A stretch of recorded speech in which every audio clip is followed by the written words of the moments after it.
Hi అండి, అందరికీ నమస్కారం.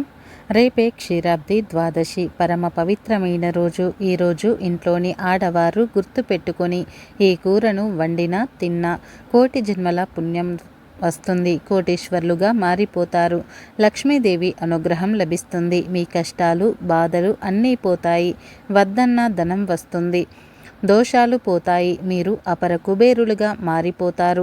క్షీరాబ్ది ద్వాదశి రోజు ఎవరైతే ఈ కూరను తింటారో వారి ఇంట్లోని దరిద్రం మొత్తం కూడా పోతుంది. సకల ఐశ్వర్యాలు సిద్ధిస్తాయి. లక్ష్మీనారాయణుల అనుగ్రహం కలుగుతుంది. సకల సంపదలు వస్తాయి. మరి ఇంతకీ ఈరోజు ఏ కూర వండితే కోటి జన్మల పుణ్యం వస్తుంది అనే విషయాన్ని ఇప్పుడు మనం ఈ వీడియోలో వివరంగా తెలుసుకుందాం. ఇక ఎంతో పవిత్రమైన ఈ క్షీరాబ్ది ద్వాదశి రోజున ఆకుపచ్చ రంగులో ఉండేటటువంటి కూరలను, అంటే ఆకుకూరలు కానీ లేదా కూరగాయలను కానీ ఏవైనా సరే ఆకుపచ్చ రంగులో ఉండేటటువంటి వాటిని కూర వండుకొని తింటే చాలా మంచిది.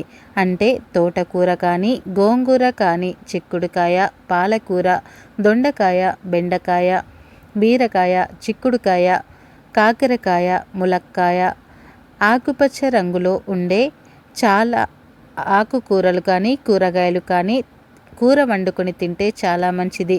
క్షీరాబ్ది ద్వాదశి రోజు ఆకుపచ్చటి రంగులో ఉండే కూరగాయలను వండుకొని తింటే కోటి జన్మల పుణ్యం వస్తుంది.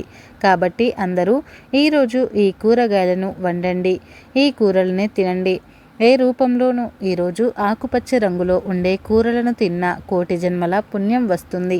మీ దరిద్రాలు పోతాయి. దోషాలు పోతాయి. లక్ష్మీదేవి అనుగ్రహం కలుగుతుంది. ఈరోజు ఈ కూరలను తినటం వలన ఐశ్వర్య యోగం కలుగుతుంది. దరిద్రాలన్నీ కూడా తొలగిపోతాయి. తెలియక కూడా పప్పును మరియు నాన్ వెజ్ను ఈరోజు తినకూడదు. అంటే క్షీరాబ్ది ద్వాదశి రోజు తినకూడదు. ఏ రూపంలోనూ కూడా నాన్ వెజ్ తినరాదు. కాదని తింటే పూజలకు ఫలితం రాదు. లేనిపోని కష్టాలు వస్తాయి. కనుక అందరూ కూడా గుర్తుంచుకోండి, ఈరోజు పప్పును మరియు నాన్ వెజ్ను తినవద్దు. ఈ క్షీరాబ్ది ద్వాదశి రోజు అందరూ కూడా పాటించవలసిన నియమాలు ఇవే.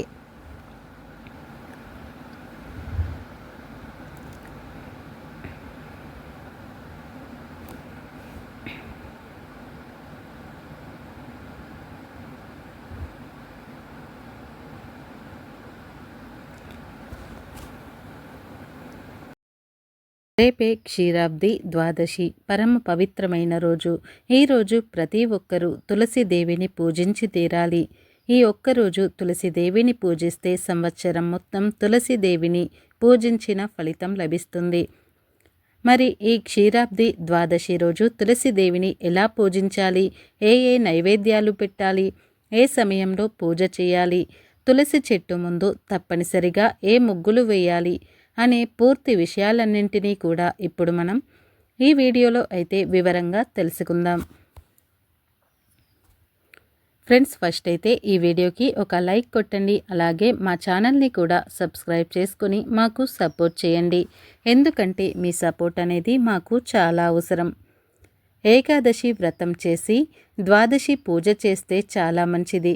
ముందు రోజు ఏకాదశి ఉపవాసం చేయని వారు కూడా ఈ క్షీరాబ్ది ద్వాదశి పూజ చేసుకోవచ్చు. ఈ క్షీరాబ్ది ద్వాదశి పూజ ఏ సమయంలో చేయాలంటే సాయంత్రం 5 గంటల నుండి రాత్రి 8 గంటల లోపు ఈ తులసి పూజ చేసుకోవాలి. పూజ చేసే ముందు తులసి చెట్టు దగ్గర పద్మం ముగ్గును మరియు శంకు చక్రాలు ఈ 3 ముగ్గులు వేస్తే చాలా మంచిది. ఇక నైవేద్యం విషయానికి వస్తే వడపప్పు, పానకము తప్పనిసరిగా నైవేద్యంగా పెట్టాలి. ఇక ఇప్పుడు పూజ ఏ విధంగా చేయాలో వివరంగా తెలుసుకుందాం. పాల సముద్రం నుంచి సకల సిరులతో ఆవిర్భవించిన లక్ష్మీదేవిని శ్రీహరి పరిణయం ఆడిన శుభతిథి ఇదే. ఈ కారణంగానే క్షీరాబ్ది ద్వాదశి సాయంత్రం ముత్తైదువులు లక్ష్మీదేవిని భక్తి శ్రద్ధలతో పూజించి శ్రీ మహావిష్ణువు లక్ష్మీదేవికి వివాహం జరిపిస్తారు. తులసిని లక్ష్మిగాను, ఉసిరి చెట్టును శ్రీమన్నారాయణునిగాను భావించి వివాహం జరిపించి పునీతులు అవుతారు. సాయంత్రం దీపాలతో అలంకరిస్తారు. ఈ రోజంటే శ్రీ మహావిష్ణువుకు ప్రీతికరం. ఎందుకంటే లక్ష్మీ సమేతంగా ఆయన ఈ రోజున బృందావనంలోనికి అడుగు పెడతాడు. బృందావనం అంటే తులసి, తులసి అంటే లక్ష్మి అని నమ్మకం ఉంది. కాబట్టి ఈ రోజున లక్ష్మీ స్వరూపమైన తులసి చెట్టులో విష్ణు స్వరూపమైన ఉసిరి చెట్టును ఉంచి పూజలు చేస్తూ ఉంటారు. తులసి కోటకు చేరువలో శ్రీ మహావిష్ణువు ప్రతిమను కానీ శ్రీకృష్ణ ప్రతిమను కానీ ఉంచి పూజిస్తే మంచి ఫలితం వస్తుంది. భక్తి శ్రద్ధలతో క్షీరాబ్ది ద్వాదశి పూజ చేసిన వారికి ఆయురారోగ్యాలు అష్టైశ్వర్యాలు చేకూరుతాయని వేదాలు చెప్తున్నాయి. అంతేకాదు ఈ క్షీరాబ్ది ద్వాదశి పూజ చేసిన వారికి సౌభాగ్యము సిద్ధిస్తుంది, సుమంగళి యోగం సిద్ధిస్తుంది. అందుకే మహిళలు ఎంతో భక్తిగా ఈరోజు పూజ చేస్తారు. ఈ పూజ చేయటం వలన సుమంగళి యోగం సిద్ధిస్తుంది. వివాహమైన ఏ భారతీయ మహిళ అయినా సరే ముందు ధనాన్ని, బంగారాన్ని, చీరలను కావాలని కోరుకోదు. అన్నిటికన్నా ముఖ్యమైనది సౌభాగ్యాన్ని కోరుకుంటుంది. భారతదేశంలో పుట్టిన ఏ స్త్రీ అయినా సరే సౌభాగ్యాన్ని, భర్త ఆయుష్ను కోరుకుంటుంది. స్త్రీల సౌభాగ్యాన్ని నిలిపే భర్త ఆయుష్ను జాగ్రత్తగా కాపాడేదే ఈ క్షీరాబ్ది ద్వాదశి పూజ. ఆషాఢ మాసంలో శుద్ధ ఏకాదశి రోజు క్షీరసాగరంలో శయనించిన విష్ణు భగవానుడు కార్తీక శుద్ధ ఏకాదశి నాడు నిద్ర నుండి మేల్కొంటాడు. అలా నిద్ర నుండి మేల్కొనిన మరుసటి రోజే క్షీరాబ్ది ద్వాదశి పర్వదినంగా భక్తులు ఈ పండుగను జరుపుకుంటారు. కార్తీక శుద్ధ ద్వాదశి వ్రతం విష్ణువుకు ఇష్టమైన వ్రతం. ఈరోజు తులసి మొక్క అపూర్వమైన శక్తులను పొందుతుంది. తులసిని లక్ష్మిగా, ఉసిరి చెట్టును విష్ణువుగా భావించి పూజ చేస్తే అద్భుతంగా సౌభాగ్యం సిద్ధిస్తుంది. మరి ఆ పూజ ఎలా చేయాలంటే ద్వాదశి రోజు ఉదయాన్నే లేచి స్నానం చేసుకొని తులసి కోట దగ్గర శుభ్రంగా తుడిచి ఆవు పేడతో అలకాలి. లేకపోతే మామూలుగా పసుపు నీళ్ళైనా సరే చల్లవచ్చు.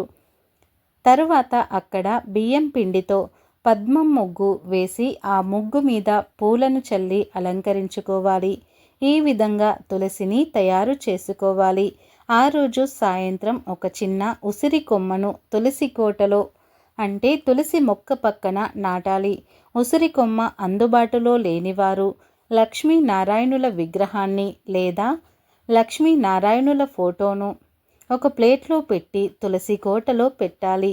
ఆ తర్వాత తులసి కోట దగ్గర చెలిమిడితో చేసిన దీపాలు వెలిగించుకోవాలి. లేదా మామూలు దీపాలను అయినా సరే వెలిగించాలి. ఈరోజు ఇలా తులసి కోట ముందు ఎవరైతే దీపాలు పెడతారో వారి ఇంట్లో కలకాలం ధనధాన్యాలు నిలుస్తాయని శాస్త్రవచనం. తులసి కోట చుట్టూ దీపాలు పెట్టుకోవాలి. కానీ ఆ దీపాలను తులసి చెట్టుకు వేడి తగిలేలాగా పెట్టకూడదు.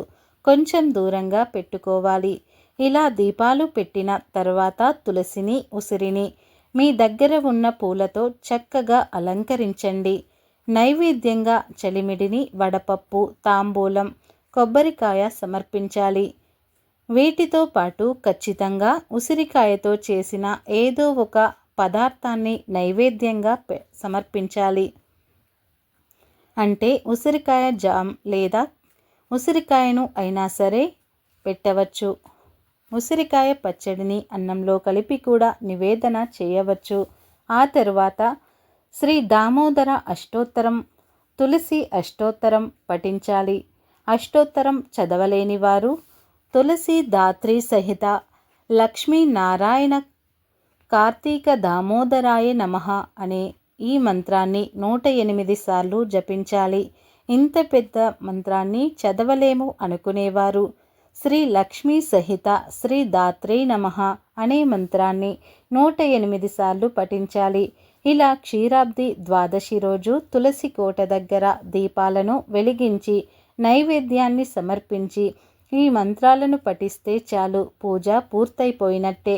అయినా సరే చాలా సింపుల్గా ఈ పూజ చేసుకోవచ్చు.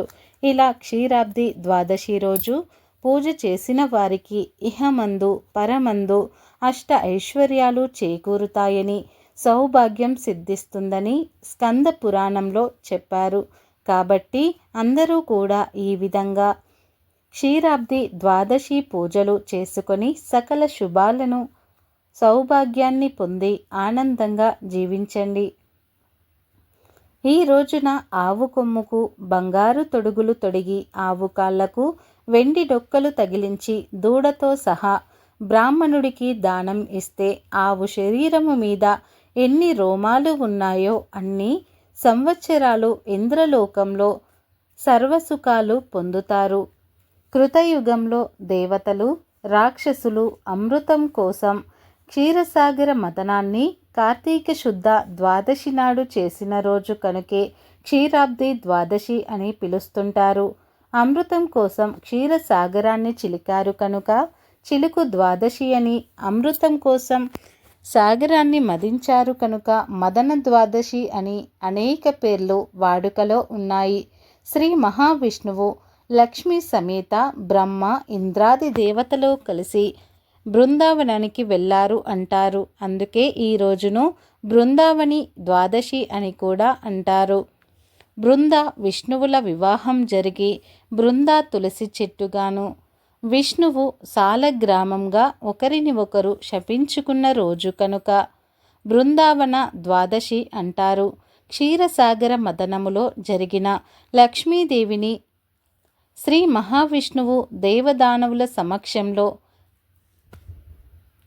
వివాహమాడుతాడు. చాతుర్మాస్య వ్రతం ఆచరించిన సాధకులు కార్తీక ద్వాదశి రోజు వ్రత సమాప్తి చేయడం ఆచారంగా వస్తుంది. కార్తీక శుద్ధ ద్వాదశి రోజున శ్రీ మహావిష్ణువు లక్ష్మీ సమేతంగా బ్రహ్మ ఇంద్రాది దేవతలతో కలిసి బృందావనానికి వెళ్ళారు అంటారు. ఒకే ఈ రోజును బృందావని ద్వాదశిగాను అంటారు.